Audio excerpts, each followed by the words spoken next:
अजीज तालिबात, अस्सलाम वालेकुम। आपकी दरसी किताब का तीसरा सबक इस साल के लिए हज़फ है, इसलिए आज हम शुरू करते हैं चौथा सबक, जो कि एक अफसाना है। अफसाना ये फारसी जुबान का लफ्ज़ है, जिसके माने झूठी कहानी, किस्सा या दास्तान के हैं। उर्दू फिक्शन यानी अफसानवी अदब में दास्तान, नॉवेल, ड्रामा, तमसील, अफसाने वगैरह इन असनाफ का शुमार होता है। अफसाना उस कहानी को कहते हैं जिसका मरकजी ख्याल एक वाक़ये से जुड़ा हो, यानी अफसाना जिंदगी के किसी एक पहलू को उजागर करता है।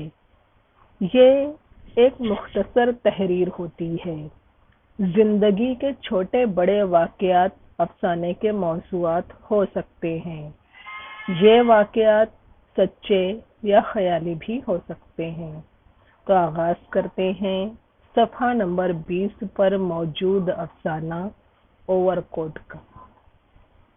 मुसन्निफ़ हैं गुलाम अब्बास। पेशे दर्ज। हमारे आसपास तरह तरह के लोग पाए जाते हैं। उनमें गरीब भी होते हैं और अमीर भी। कुछ ऐसे लोग भी होते हैं जो जिंदगी की नेमतों से महरूम हैं और दूसरे खुशहाल लोगों को देखकर हालात से समझौता और सब्र कर लेते हैं। कुछ लोग ऐसे भी पाए जाते हैं जो अनोखे तरीके अपना कर जिंदगी गुजारते हैं। ज़ेरे नज़र अफसाने में एक ऐसा ही किरदार पेश किया गया है जो अपनी गुर्बत और महरूमियों के बावजूद खुद को समाज में आसूदा हाल और बेफिक्र बनाकर पेश करता है। मुसन्निफ ने इस अफसाने के जरिए उन लोगों पर गहरा तंज किया है जो ज़ाहिरी शान शौकत के दिलदादा होते हैं और अपनी हैसियत को भूलकर अमीरों की नक्काली करते हैं। ऐसा करने से समाज में उन्हें आर्जी तौर पर इज्जत तो मिल जाती है, मगर आखिर में नदामत और जिल्लत ही उनके हाथ आती है। ओवरकोट फैशन और जाहिर परस्ती की अलामत बनकर उभरता है। जान पहचान। गुलाम अब्बास 17 नवंबर सन 1909 को अमृतसर में पैदा हुए। उन्होंने इब्तदाई तालीम लाहौर के दयाल सिंह हाई स्कूल में हासिल की। वो महकमा तालीमात से मुंसलिक थे। फिर सन 1949 में BBC लंदन में वो प्रोड्यूसर के ओहदे पर फाइज हुए। अफसाना निगारी के साथ साथ उन्हें ड्रामा निगारी और मौसीकी से भी दिलचस्पी थी। गुलाम अब्बास के अफसानवी मजमूओं आनंदी, जाड़े की चांदनी और कम रस को उर्दू अदब में अहम मकाम हासिल है। उन्होंने गोंदनी वाला तकिया के नाम से एक नॉवेल भी लिखा। उनका दूसरा नॉवेल जज़ीरा सुखन वरा एक फ्रांसीसी नॉवेल से माखूज है। वो बड़े रोशन ख्याल अदीब थे।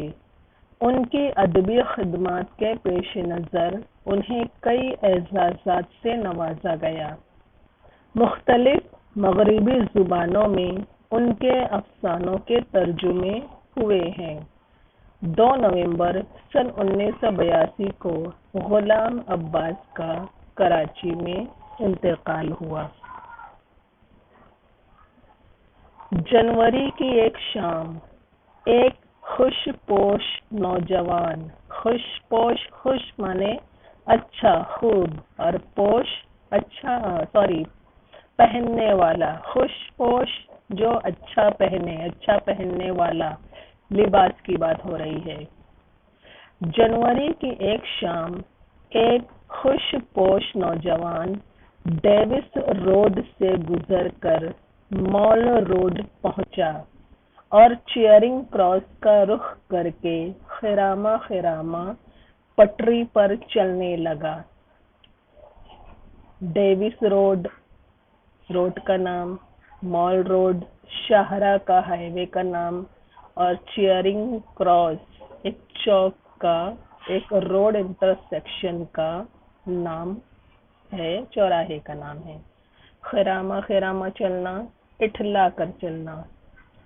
पटरी, वैसे हम ट्रैक को कहते हैं, रेल के ट्रैक को, लेकिन यहाँ पर फुटपाथ को पटरी कहा।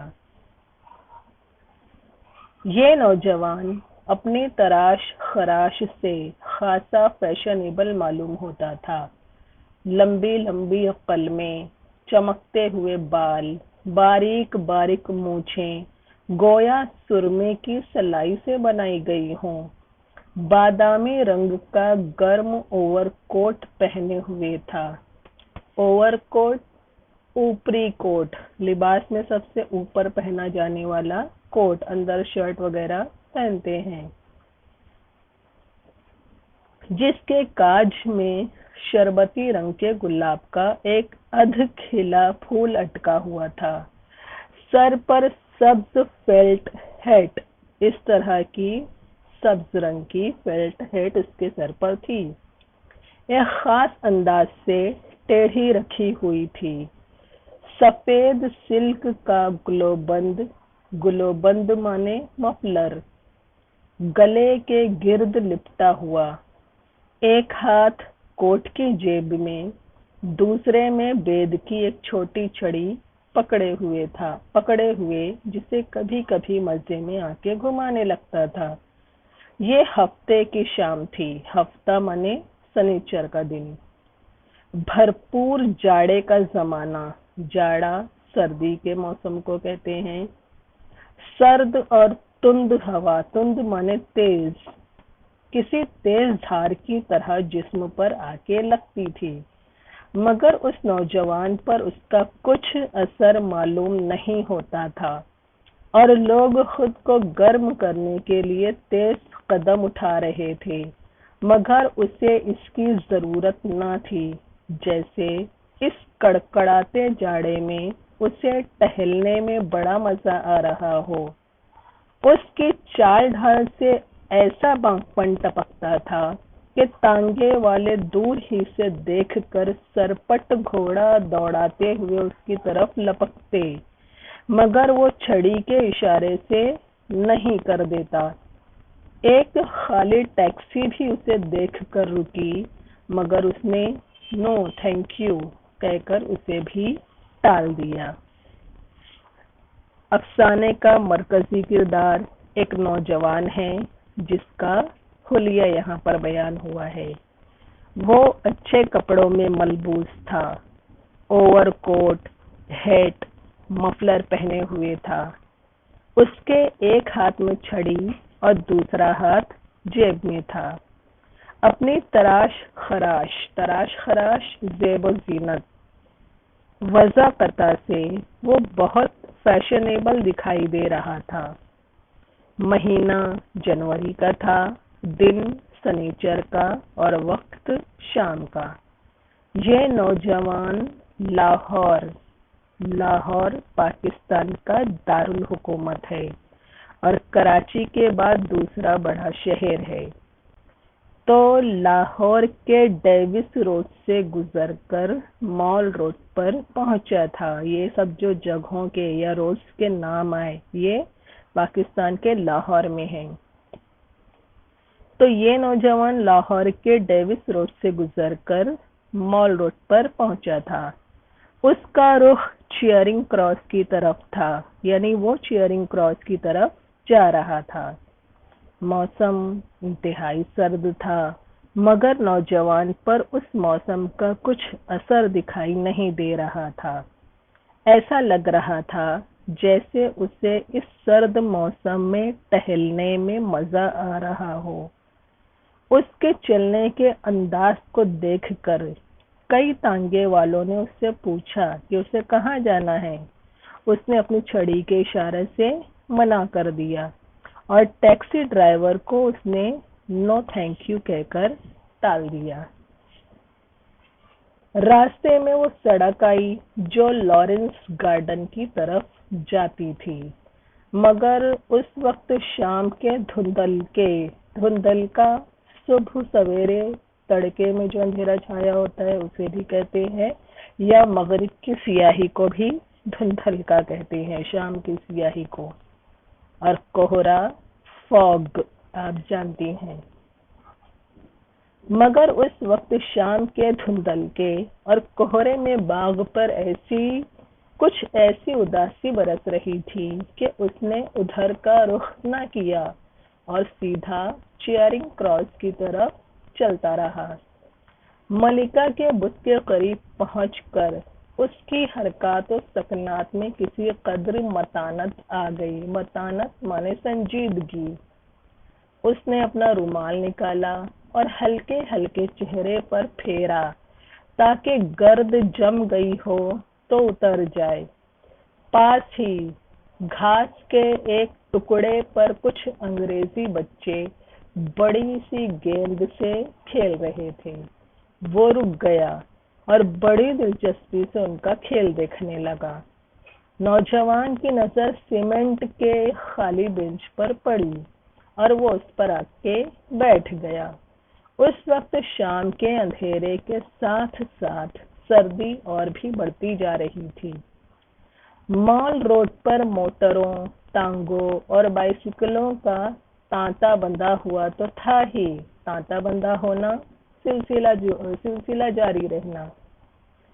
पटरी पर चलने वालों की भी कसरत थी। सड़क की दो रुइया दोनों तरफ दुकानों में खरीदो फरोख्त का बाजार भी गर्म था। बाजार गर्म होना यानी बाजार का रौनक पर होना, किसी चीज का गलबा होना।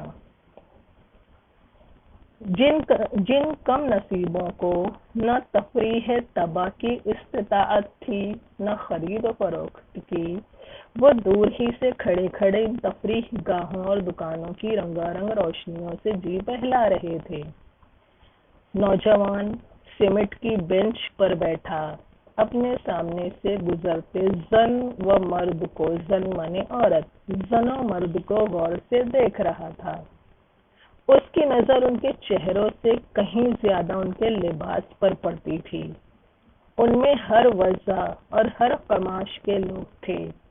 बड़े बड़े ताजिर, सरकारी अफसर, लीडर, फनकार, कॉलेजों के तलबा और तालिबात, नर्सें, अखबारों के नुमाइंदे, दफ्तरों के बाबू, ज्यादातर लोग ओवरकोट पहने हुए थे। हर किस्म के ओवरकोट, बेशकीमत ओवरकोट से लेकर पुराने ओवरकोट तक, जिन्हें नीलाम में खरीदा गया था। ये भी समझ ले पहले, फिर आगे बढ़ते हैं।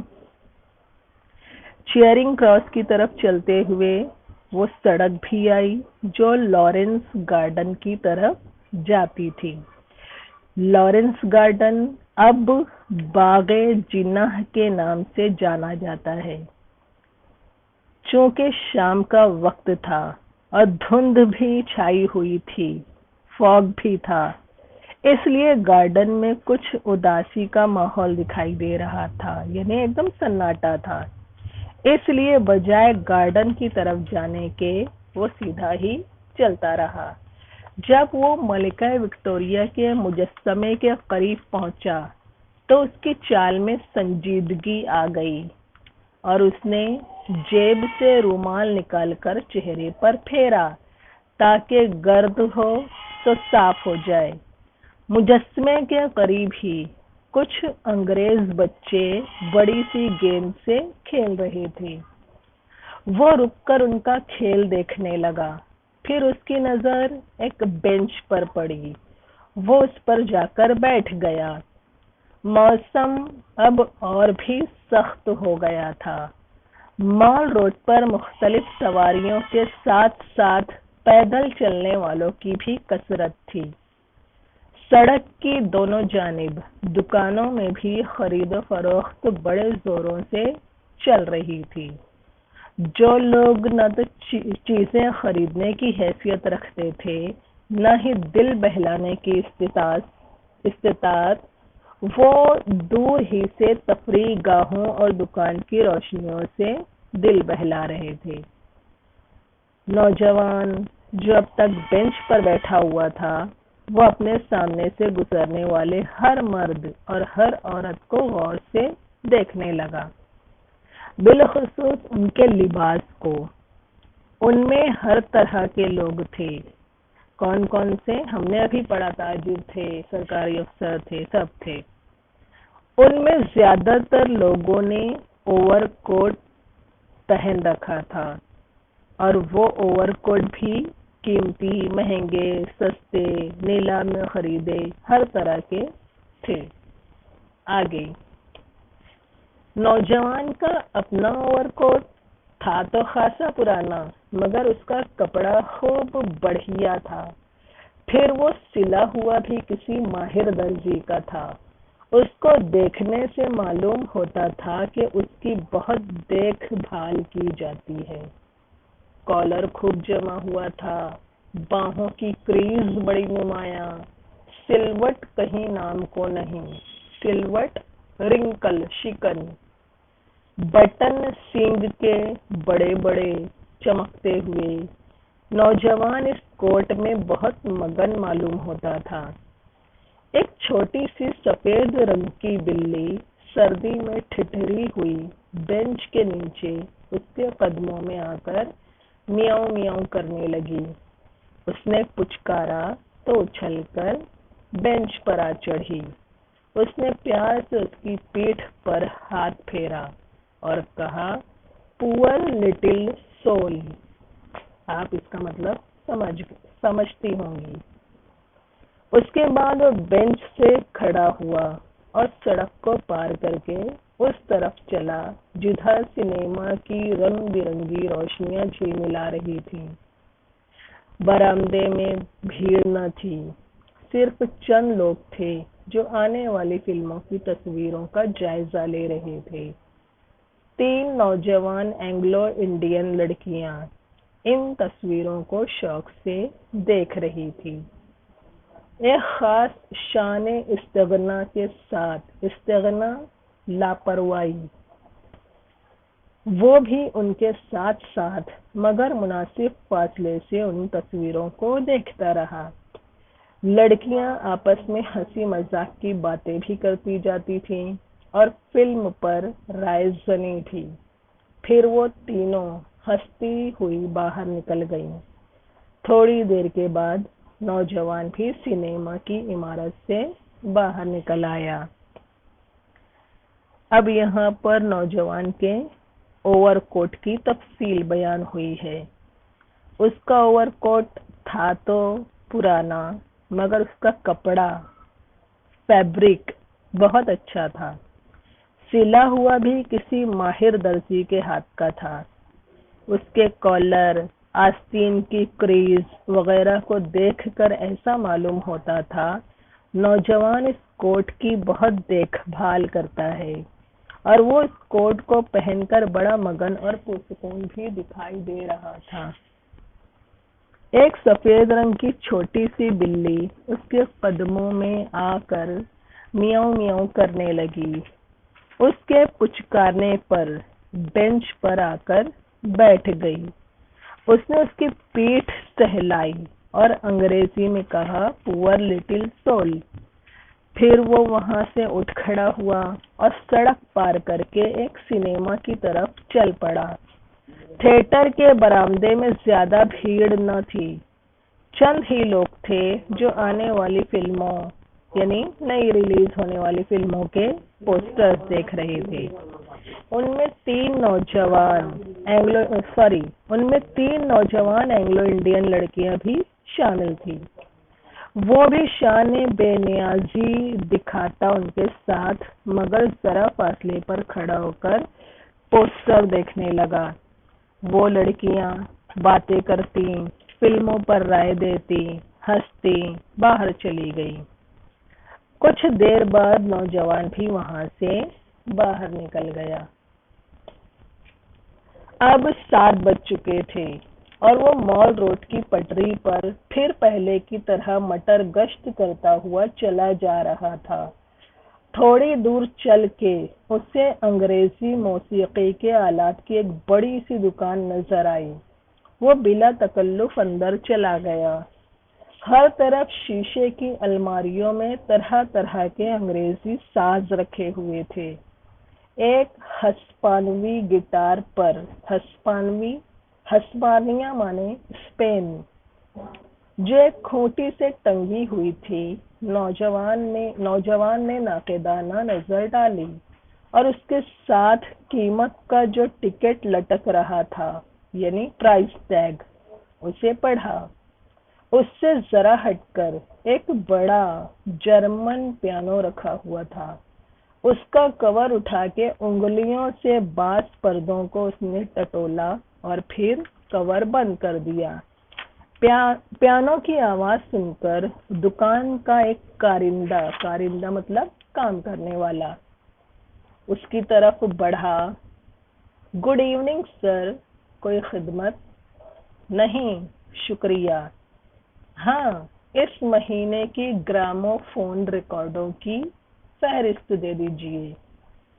फहरिस्त लेकर नौजवान ने ओवरकोट की जेब में डाली, दुकान से बाहर निकल आया और फिर चलना शुरू कर दिया। रास्ते में एक छोटा सा बुक स्टॉल पड़ा। नौजवान यहाँ भी रुका। कई ताज़ा रिसालों के वर्क उल्टे। वो जहाँ से रिसाला उठाता बड़ी एहतियात से वहीं रख देता और आगे बढ़ा तो कालीनों की एक दुकान ने उसकी तवज्जो को जज्ब किया। मालिक दुकान ने, जो एक लंबा सा चूगा अबा और सर पर कुलाह रखे था, कुला माने टोपी, गर्म जोशी से उसकी आवभगत की। जरा ये ईरानी कालीन देखना चाहता हूँ। उतारिए नहीं, यहीं देख लूंगा। क्या कीमत है इसकी? 1430 रुपए है। नौजवान ने अपनी भौं को सुकेड़ा, जिसका मतलब था ओहो इतनी। दुकानदार ने कहा, आप पसंद कर लीजिए, हम जितनी भी रियायत कर सकते हैं कर देंगे। शुक्रिया, लेकिन इस वक्त मैं सिर्फ एक नजर देखने आया हूँ। शौक से देखिए, आप ही की दुकान है। वो 3 मिनट के बाद उस दुकान से भी निकल आया। उसके ओवरकोट के काज में शरबती रंग के गुलाब का जो अध खिला फूल अटका हुआ था, वो इस वक्त काज से कुछ ज्यादा बाहर निकल आया था।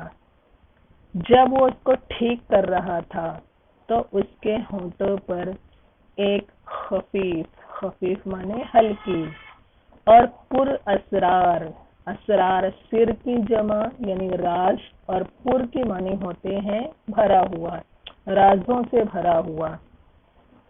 से भरी हुई पुर असरार मुस्कुराहट नमूदार हुई और उसने फिर अपनी मटर गश्त शुरू कर दी। मटर गश्त यानी आवारागर्दी, आवारा फिरना।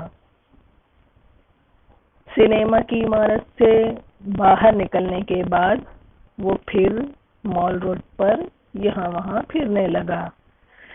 फिर उसे अंग्रेजी मौसीकी के आलात की दुकान नजर आई। वो बिला झिझक अंदर चला गया। अंदर हर तरह के म्यूजिकल इंस्ट्रूमेंट्स रखे हुए थे, आलाते मौसीकी रखे हुए थे। एक हुक में एक हस्पानवी गिटार पर उसने एक तनकीदी नजर डाली और उसके प्राइस टैग से उसकी कीमत पढ़ी। फिर एक जर्मन पियानो का कवर उठाकर उसके पर्दों को टटोला यानी उसके बटन्स को छेड़ा और कवर बंद कर दिया। पियानो की आवाज सुनकर एक सेल्समैन ने आकर उसे अंग्रेजी में सलाम किया और पूछा कि उसे क्या चाहिए। जवाब में उसने ग्रामोफोन रिकॉर्ड की जारी महीने की फहरिस्त मांगी, जो उसे दे दी गई। اور وہ فہرست جیب میں ڈال کر دکان سے نکل گیا۔ پھر سے چلنا شروع کیا۔ راستے میں اسے ایک بک سٹال دکھائی دی۔ یہاں رک کر اس نے کئی نئے رسالوں کے اوراق کو الٹ پلٹ کر دیکھا اور پھر انہیں اس کی جگہ رکھ کر دکان سے باہر نکل گیا۔ آگے بڑھا تو اسے قالینوں کی دکان دکھائی دی اور وہ اس دکان میں چلا گیا۔ دکان کا مالک اس کا بڑے اتفاق سے استقبال کرتا ہے۔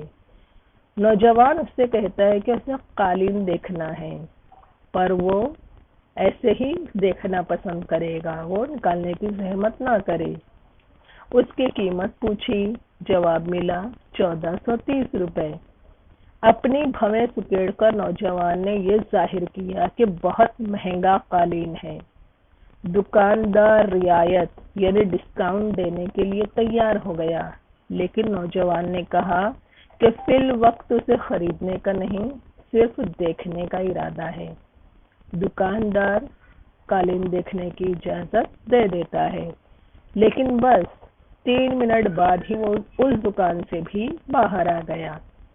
دکان سے باہر آ کر اپنے اوور کوٹ کے پھول کو ٹھیک کرتے کرتے اس کے لبوں پر ایک ہلکی اور رازوں سے بھری مسکراہٹ نمودار ہوئی اور اس نے پھر سے آوارہ گردی شروع کر دی۔ اس کی مسکراہٹ کا کیا راز تھا اور آگے وہ اور کیا کیا کرنے والا تھا، جاننے کے لیے ہم ضرور پڑھیں گے افسانہ اوور کوٹ اگلے ہفتے۔ تب تک کے لیے آرام کیجیے۔ والسلام علیکم ورحمۃ اللہ وبرکاتہ۔